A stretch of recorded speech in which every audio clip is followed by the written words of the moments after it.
One afternoon, as we were relaxing on the couch, he turned to me with a serious expression. "Emily," he said, his voice calm but firm, "I think we need to talk about something important." My heart raced. Was he second-guessing everything? "What is it, Dad?" He took a deep breath, his gaze steady. "I just want to make sure we're clear about what this all means. It's not typical. Most fathers and daughters don't have conversations or interactions like this." I nodded, feeling a knot form in my stomach. "I know. Are you saying you want to stop?" Before I delved into the heart of the story, I want to take a moment to invite you to subscribe to our channel and give this video a like. Your support truly means the world to us and fuels our passion for sharing these intimate stories. If you connect with our content, please leave a comment. Every interaction helps us foster a stronger community, and for that, I am incredibly grateful. Stay until the end to fully experience the characters' emotions and the surprising twist. Summer break had descended upon our home, bringing with it an unsettling stillness. My father, David, had just returned from a short trip to visit his brother, only to depart again almost immediately to meet up with an old friend. My mother, meanwhile, was away on an extended business trip, leaving me, like an 18-year-old college student, to enjoy the unexpected solitude of our spacious house. With the house to myself for the first time in what felt like forever, I had a rather specific idea of how I wanted to spend my newfound freedom. The moment my father's car turned the corner, I eagerly locked the front door and shed my restrictive clothes, opting for the comfort of my favorite pajamas. The day stretched before me like an open invitation, and I decided to indulge in some well-deserved relaxation. Laptop in hand, a refreshing glass of soda by my side, I settled onto the living room couch, ready to lose myself in the endless stream of online entertainment.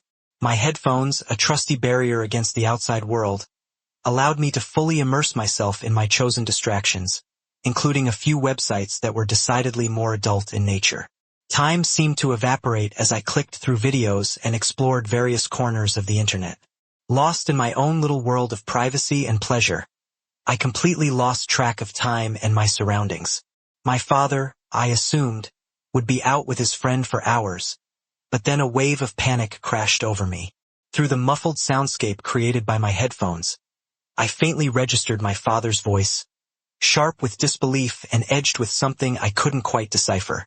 "Emily, what in heaven's name do you think you're doing?" My blood ran cold. I hadn't even heard him come in. He stood frozen in the doorway, his face a canvas of shock and a strange, unsettling embarrassment. Without another word, he turned and left, the click of the closing door echoing in the sudden silence. I sat there, paralyzed by mortification, my mind struggling to process what had just transpired. The shame washed over me in waves, leaving me breathless and unsure of how to react. Finally, with a trembling heart, I forced myself to get up and find him.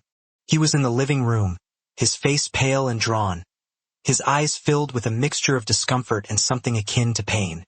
"Dad, I'm so incredibly sorry," I stammered, my voice barely above a whisper. "I didn't hear you come in. It won't happen again, I promise." He remained silent for a moment, then sighed heavily. "Just please be more careful, Emily," he finally said, avoiding my gaze as he turned and walked into the kitchen.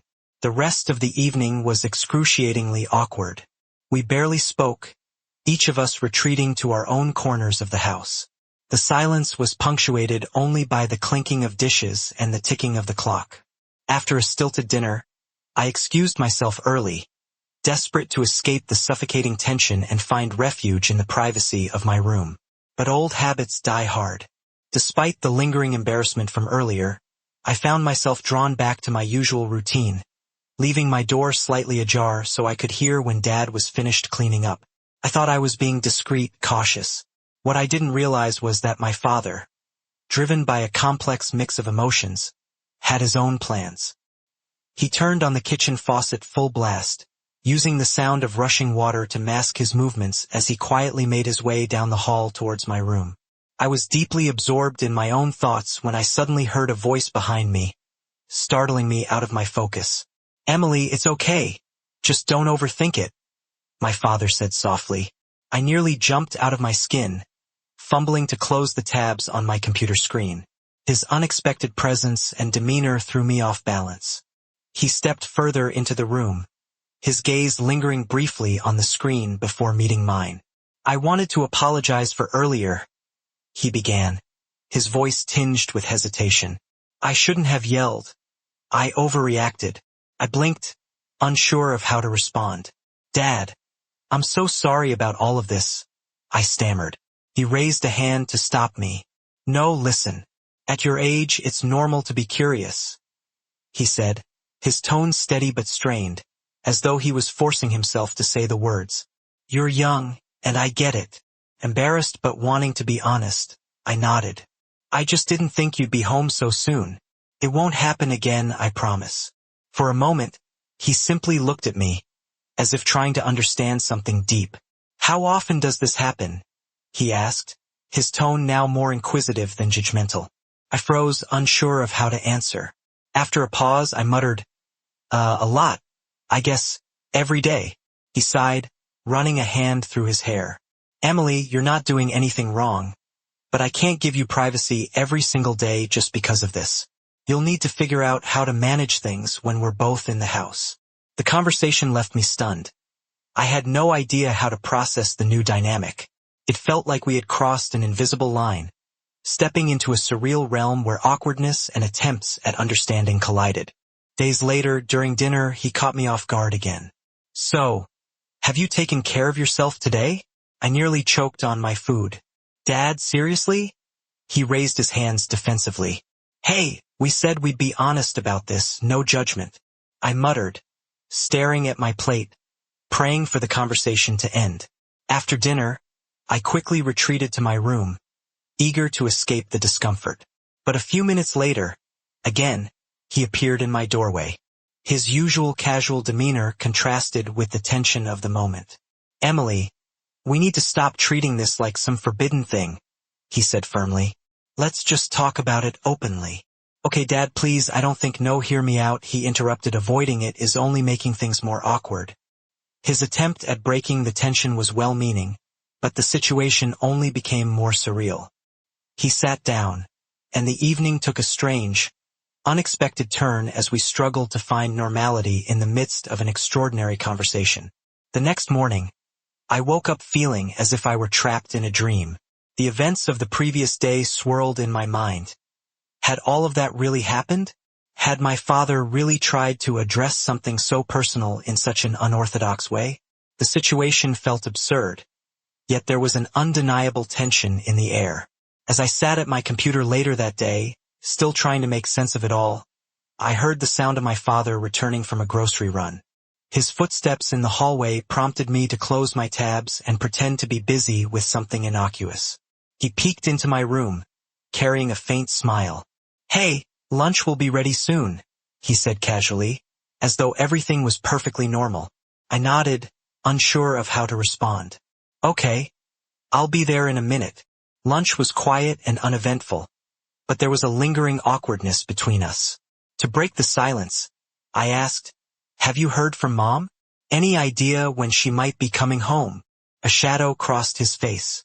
"Her trip's been extended," he replied, his voice tinged with frustration. "I miss her."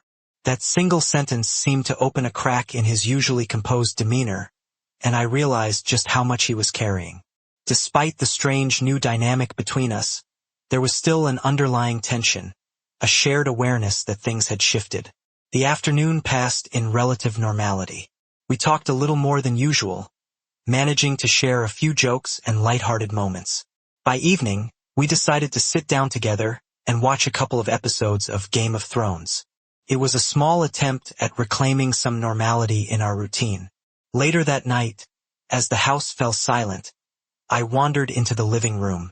The TV beckoned me, and I decided to unwind by watching a movie. I flipped through the options, landing on something familiar and comforting. As the screen flickered to life, I felt a strange sense of freedom, yet also a nagging awareness of the day's earlier events.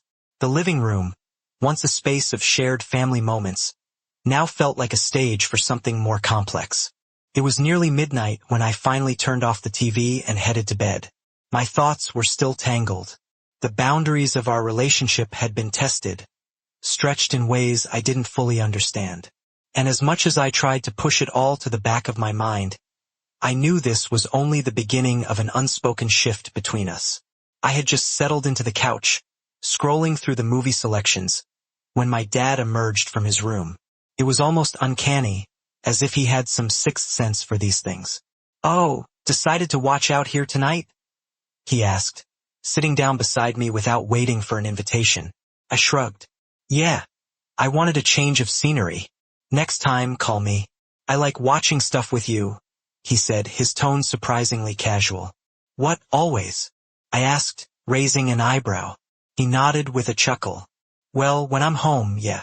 It's more fun together." I wasn't sure how to respond, so I focused on the TV. After a moment of silence, he glanced at the screen. "Do you like her? That actress?" I hesitated but nodded. "Yeah, she's great. She was in that movie we watched yesterday. Can you believe she's 47? She looks amazing. 10 years younger than me," Dad said with a grin. "But yeah, she does look great. Must work out a lot," I added, trying to keep the conversation light. He laughed. "Is that a hint? Should I hit the gym too?"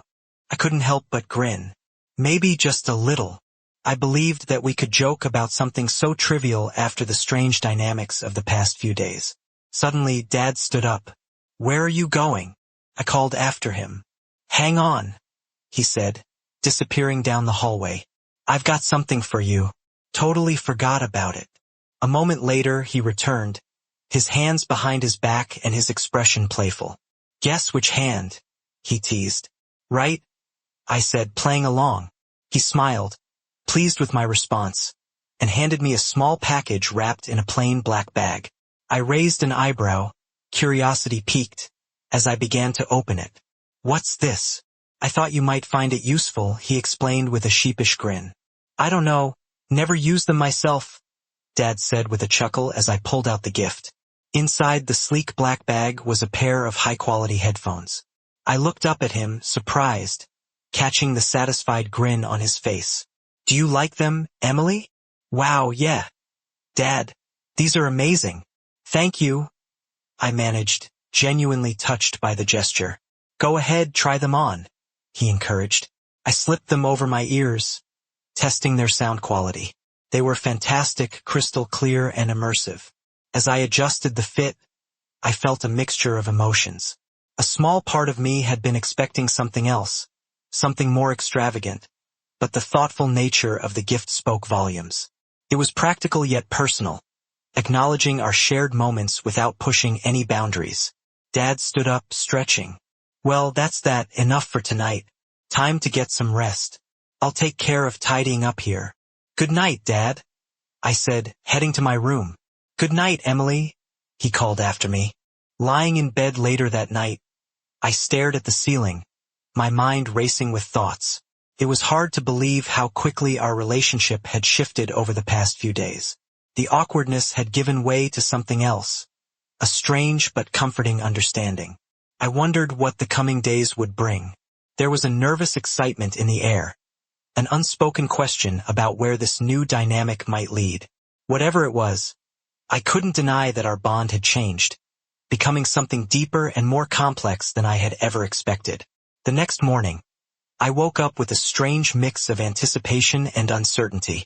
The events of the past few days had undeniably altered my relationship with Dad, leaving me unsure of how to approach this new dynamic. I made my way to the kitchen, where the smell of fresh coffee greeted me. Dad was already there, flipping pancakes on the stove. He turned with a warm smile, acting as though everything was perfectly normal. "Good morning, Emily. Sleep well?" "Yeah, thanks," I mumbled, still feeling a hint of awkwardness lingering between us. I gestured toward the headphones sitting on the counter. "By the way, these are great, thanks again for them." He nodded, visibly pleased. "Glad you like them. Figured they might come in handy." We ate breakfast mostly in silence, but it was a comfortable quiet, like the tension from the previous days had started to dissolve. As I finished my coffee, Dad cleared his throat, breaking the stillness. "Emily, I've been thinking maybe we should set a few ground rules about how we handle things moving forward. My face warmed, but I nodded. Okay, that's fair. He leaned back in his chair, his tone thoughtful but firm. First, let's keep this between us. Your mom doesn't need to know about any of this. Agreed, I replied, relieved that he felt the same way. Second, he continued, if you're going to use the living room to unwind, just give me a heads up. I'd rather not walk in and surprise you again. That's fair, I said, grateful for his practical approach to what had been a deeply awkward situation. He hesitated for a moment, his voice softening. And lastly, if you ever want to talk about anything at all, I'm here. Okay, you don't have to feel awkward or embarrassed. I looked at him, surprised by the sincerity in his tone. Thanks, Dad. I appreciate that. The air between us felt lighter, as though a weight had been lifted. While I still didn't fully understand the shift in our relationship, it was clear we were both trying to find a way to move forward. I'm here for you, no judgment. Okay? Dad's voice carried a reassuring weight, and I nodded, feeling a wave of appreciation despite the lingering awkwardness of our situation.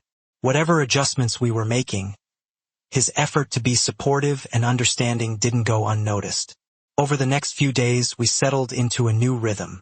I continued my usual activities, but with a newfound sense of comfort, knowing I didn't have to hide or feel ashamed.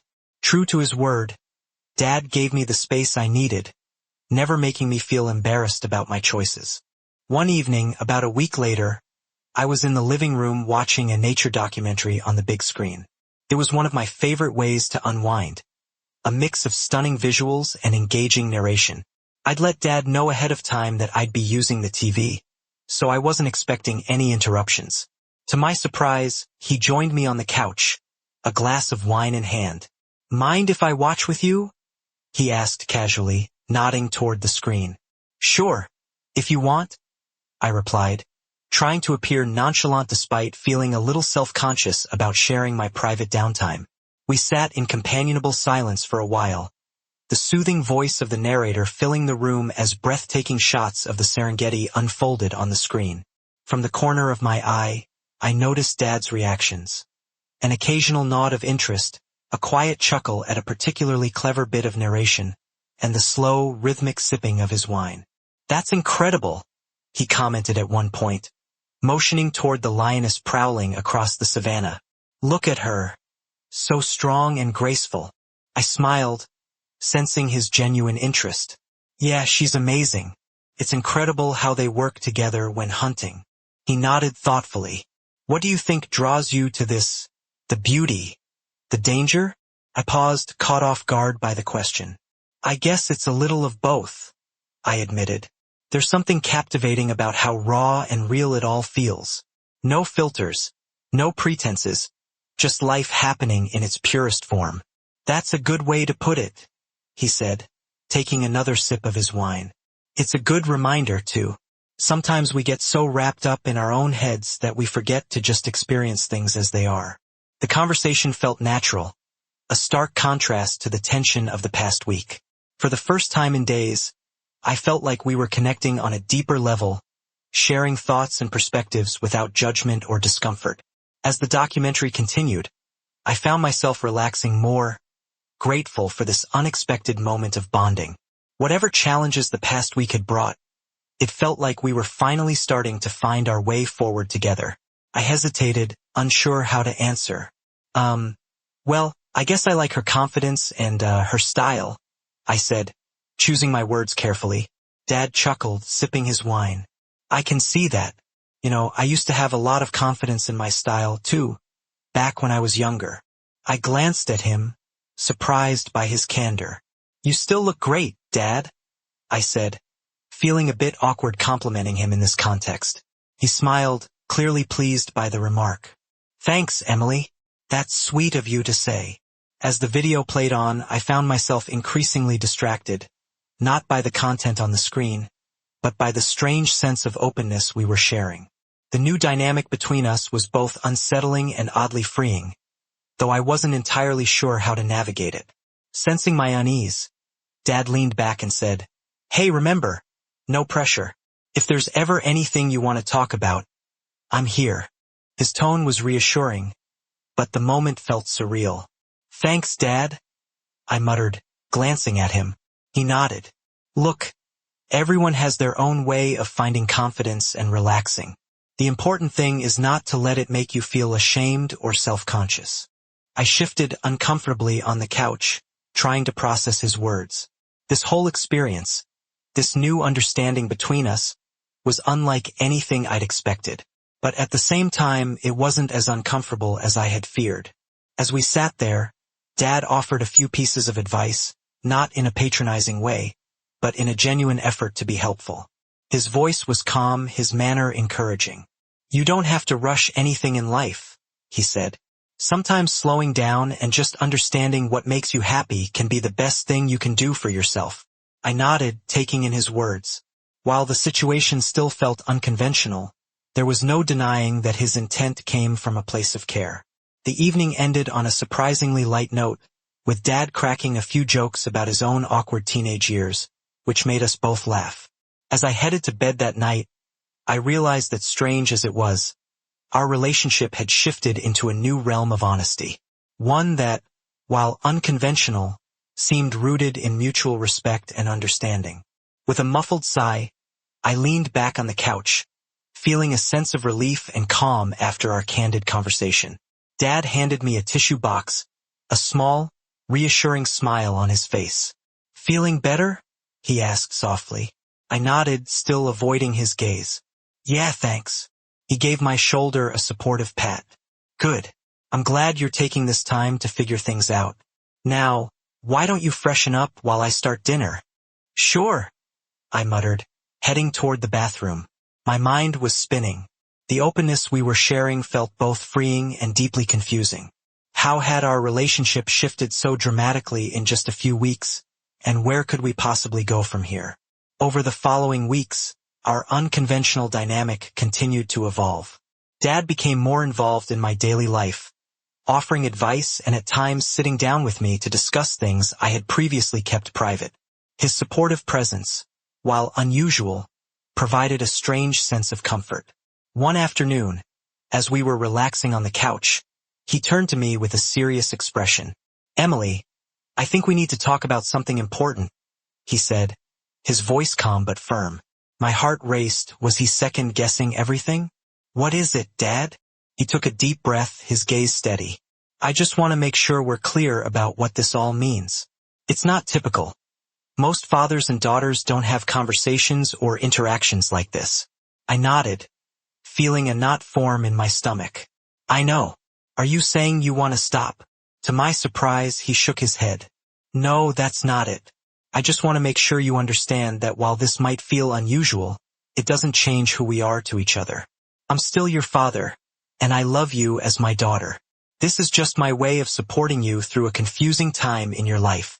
His words, while reassuring, left me feeling conflicted. I understand, Dad. I love you too, and I really appreciate your support. But why are you okay with this?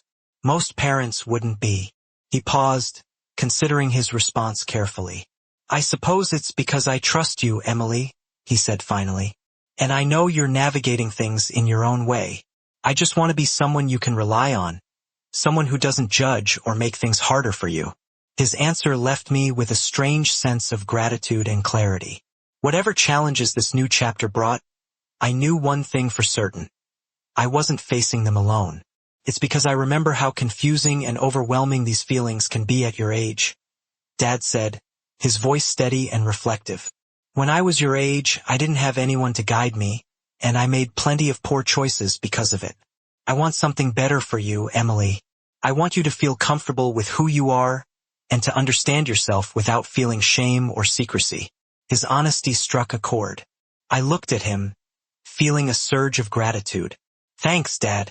That means a lot to me. He smiled warmly and pulled me into a brief and supportive hug. You're welcome, sweetheart. Now, how about we watch something a little lighter tonight? I heard there's a new nature documentary on Netflix. Relieved by the shift in tone, I nodded eagerly. That sounds perfect. As we settled onto the couch and started the documentary, I couldn't help but feel a deep appreciation for my father, despite the unconventional nature of our recent conversations. His motivations were clear. They came from a place of care and a genuine desire to support me in a way he never experienced himself. The weeks passed quickly, and before I knew it, it was nearly time for Mom to return from her business trip. Dad and I both understood that the unique openness we had shared would likely need to change once she was back. The night before her return, Dad knocked on my bedroom door. "Emily, can we talk for a minute?" I nodded, setting aside the book I had been reading. "Sure, Dad. What's up?" He sat on the edge of my bed, his expression serious but kind. "Your mom comes home tomorrow, and things will probably go back to normal. I just wanted to check in with you and see how you're feeling about everything." I paused, considering his question carefully. The past few weeks had been transformative in many ways, challenging, yes, but also strangely liberating. "I'm okay, Dad," I said softly. "I mean, I'll miss how open we've been with each other, but I understand that things need to shift with Mom coming back." He nodded, a look of relief crossing his face. "I'm glad you understand, Emily. I want you to know how proud I am of you. Over the past few weeks, I've seen you grow and mature so much. I hope that our talks and everything we've shared have helped you in some way." "They have, Dad," I assured him. "More than you probably realize. Thank you for being there for me." His expression softened as he leaned in and kissed my forehead, something he hadn't done in years. "You're welcome, sweetheart, and remember, even though this part of our relationship might change, I'm always here for you, no matter what." As he stood to leave, I called out, "Dad." He turned back. "Yeah, Emily?" I said, my voice steady. "I love you." A warm smile spread across his face. "I love you too, honey. Always." The next day, Mom returned, and the dynamics of our household shifted back to what they had been before. Yet, something between Dad and me had undeniably changed. We now shared an unspoken bond, a connection built on trust, openness, and an understanding that went beyond a typical father-daughter relationship. In the years that followed, I often reflected on that summer. While some might view it as unconventional, for me it was a time of immense growth and self-discovery. Dad's unorthodox approach had provided me with a confidence and self-awareness that many of my peers seemed to lack.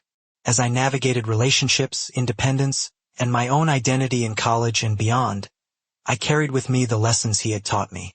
His openness, patience, and unconditional support shaped me in ways I was only beginning to fully appreciate.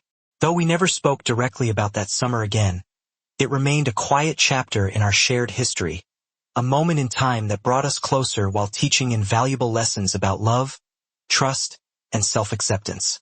Looking back, I realized that what might have seemed unusual to others had been, for us, a profound expression of a father's love and a daughter's trust.